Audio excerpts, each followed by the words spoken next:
Speaking of dubs, the Houston Astros. You idiots. I told you. We've been saying this. I told you this was going to happen.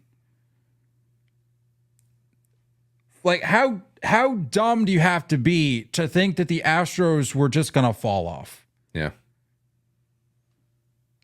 Yep. It was it happens every year. It doesn't matter who they have on the team, who they lose, who's on the IL. They find a way to stay in the mix for the majority of the year, if not leading their division, and then they just zoom right on to an ALCS appearance, if not a World Series appearance. It's every year. And look, I get it. They're still under 500. They're still not playing their greatest ball, but entering Wednesday, they've won 10 of their last 13. Don't know how much better it really gets than that.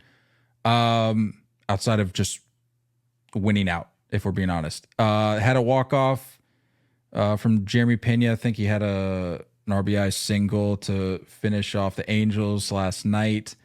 But the real story in Houston right now, Kyle Tucker.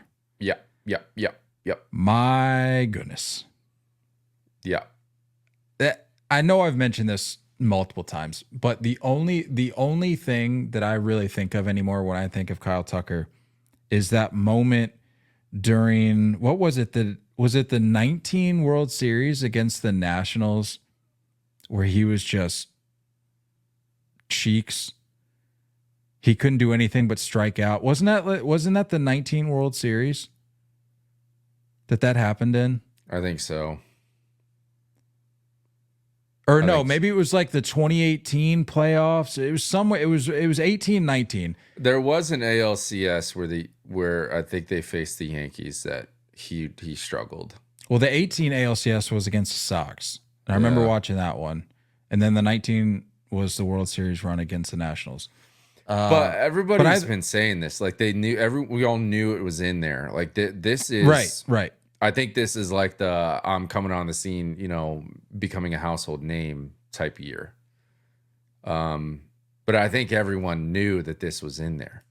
I mean, he's putting himself at the forefront of the MVP conversation. And honestly, I was looking around today. The American League MVP, I know, is the race itself is going to be a blast to follow this year. Yeah. Like, I am very excited. There are some dudes, and if they can maintain, some of these guys are just playing out of their minds right now. So you're, again, as we talk about all the time, you're going to have your peaks and valleys, but remotely close if they can maintain what they're doing. This is going to be an insane race down the stretch. Yeah. Kyle Tucker right now currently leads all of baseball with 17 home runs. This is entering Wednesday. He's hitting 293, 36 ribbies. He has 9 stolen bases, an OPS of 1075, an OPS plus of 206, and has accumulated a WAR thus far of 3.5. Yeah, this is like a 40-20 cakewalk. Yeah. That's what we're on pace for. He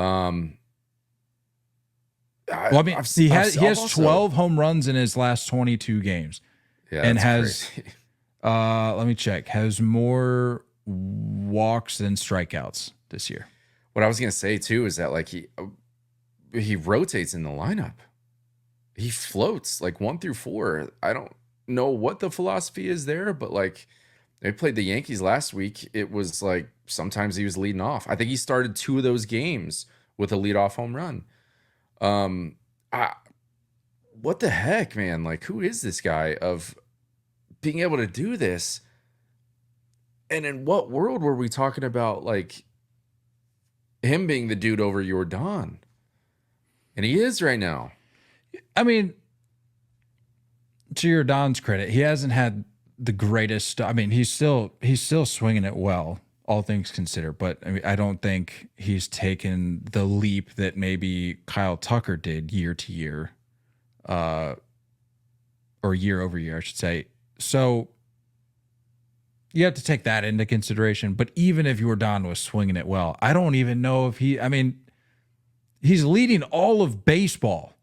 Like, it's not just like, oh, he's leading the squad in home runs. He's leading the AL. He's literally leading all of baseball, which is just insane. Because, again, it goes back to the point that has been brought up so much in that Kyle Tucker does not get talked about nearly as much as he should. No. And I understand it's this weird storm of like, well, we don't want to talk about the Astros because it's the Astros. And also, like, we want to talk more about Jordan because, as we always say, a man amongst boys, it seems, when he steps to the plate. And then you got guys in the mix like Verlander, who often he grabs headlines from time to time. Kyle Tucker, I just feel like, is there. And like you say, he kind of rotates, he floats. He's there, he's producing, but it's just, for some reason, just doesn't latch on to the mainstream conversation. Yeah. Yeah, it's nuts, man. And the swing is just like, it's so like in the zone for so long. He really like flattens out early, and he's got this really long path. Yeah, man, like Soto is kind of the only one that I can think of where he's so in the zone for that long. Kyle Tucker's right there. It's nuts, man. Maybe we need to address like the swag at some point, the batting gloves, the no batting gloves. I don't know what's going on there, but whatever. He's a little superstitious, man. He'll switch it around, whatever's working. I get it. I'm not even going to blame him. I mean, It would be nice, like, if you are going to become a household name and be in maybe, who knows, maybe he's going to be in the MVP conversation on a yearly basis moving forward. If that's the case, I mean, I don't know, man. Like, I would say, maybe like try to blend in a little bit with the rest of the dudes. They're swagging out a little bit, but just a little.